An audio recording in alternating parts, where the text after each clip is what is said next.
आप देख रहे हैं number 1 news channel of Jamshedpur Misti news Bangla. Javed Alam के साथ आइए देखते हैं आज की ताजा खबरें। कोई दबाव नहीं, कोई बंदी नहीं, कोई कैदी नहीं, सब कुछ है। मैं हर तरफ में दुकान आना जाना हर कुछ करना है, कुछ नहीं है। बल्कि मोहल्ला से भी पूछ लीजिएगा तो मोहल्ले वाले भी गवाह दे देंगे कि हाँ ये बेशक है। बाहर में ही बैठे रहती थी। मैंने ऐसे हम लोग से ताल्लुकात थी कि कभी हम सोचे भी नहीं थे कि वो मेरे साथ में इतना बड़ा वो काम करेगी। तो वो बाहर वो आती जाती थी, बाहर में उसका ताल्लुकात। तो अभी कुछ दिन से वो बाहर बहुत दौड़ दौड़ के जाती थी।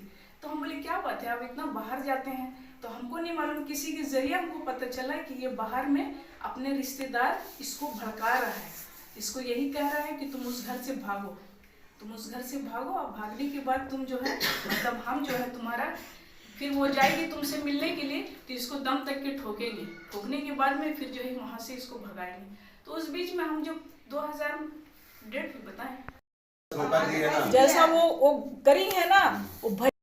मेरा नाम नसरीन बानो है। ये जगह का नाम? ये जुगसलाई पुरानी बस्ती रोड तेल है। क्या मामला है? ये मामला है कि मेरे पास में कोई गरीब विधवा मेरे पास में रहती थी।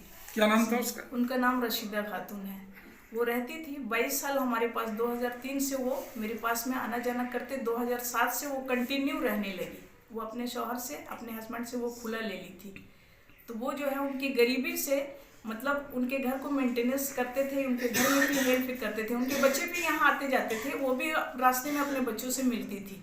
कोई मेरे साथ में पाबंदी नहीं था उनके साथ में, मैं कोई उसको कैदी बना के। अभी क्या हुआ है? अभी जो है मैं उनके घर में, वो हमारे घर से वो भाग गई, वो चुप से लापता हो गई घर से। तो ये जो है 2000 हमारे घर से वो कुछ गहने था, कुछ गहने वो पहन के गई, कुछ गहने लेके गई और रकम भी कुछ लेके वो चली गई, समझे। जो कि वो घर की पूरी मलकिनी थी सर, समझे। कोई उसके साथ में रुकावट नहीं थी। जब मैं उसको पता चला, ये देखिए ये बगल में है, हाँ, जब उनको पता, मुझको पता चली कि वो अपने घर पे अपने बेटे के घर चली गई है, तो मैं गई मिलने के लिए। जब मिलने गई तो अचानक जो है उनकी छोटी बेटी फोन करके सारे लोगों को, अपने रिश्तेदार को, लड़के लोग को घर में भर दिए।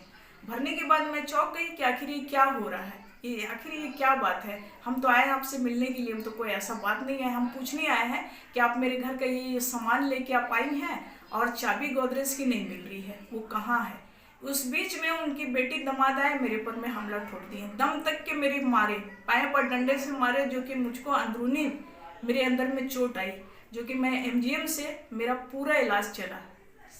उसके बाद थाना में इसका शिकायत किया? थाना में मैं एफआईआर भी करवाई, जो कि कोई थाना प्रभारी कोई मेरे पर में एक्शन नहीं लिए, कुछ नहीं। बल्कि वो कागज भी जो है थाना से गायब हो गई, पहली वाली। सामान वापस हो जाए, जो बेटी दामाद उसके मेरे पर में हमला किए हैं उसको भारी से भारी उसको सजा मिलना चाहिए सर।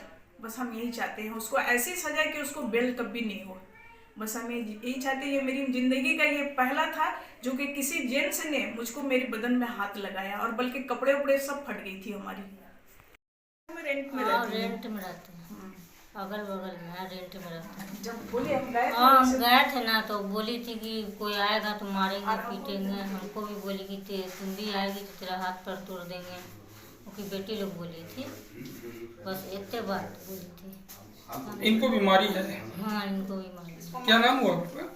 मेरा असगरी बेगम। 3-3:15 के बीच में मैं गई उसके घर पे, जाके उनसे गई। मैं उनको बोली कि आपको देखने के लिए आया। बिन बोले आप कहे चले आए? कुछ सामान है जो कि आप उस सामान को रखी हैं, आपके पास में पूरी चाबी घर का, किचन का, लॉकर का, गोदरेज का रहती थी, समझे। उनसे ताल्लुकात हो गया। खातून रशीदा खातून रहती थी। कुछ दिन पहले वो अपने बेटे के साथ में गद्दी मोहल्ला में रहती थी। वहाँ से फिर उनके बेटे अपने घर वापस चले गए। दोनों में नोक-झोंक माँ बेटे में हुई तो वापस चले गए। उनके बेटे भी बेरोजगार थे, उतने कमाने, वहाँ पर भी मेंटेनेंस हमें को बोलती थी मेरी गरीबी है, थोड़ा सा आप घर के भाड़ा खर्चे आप थोड़ा ये कर दीजिए। अब वो खुला ली हुई थी तो उसको मेंटेनेंस जो है उसको करने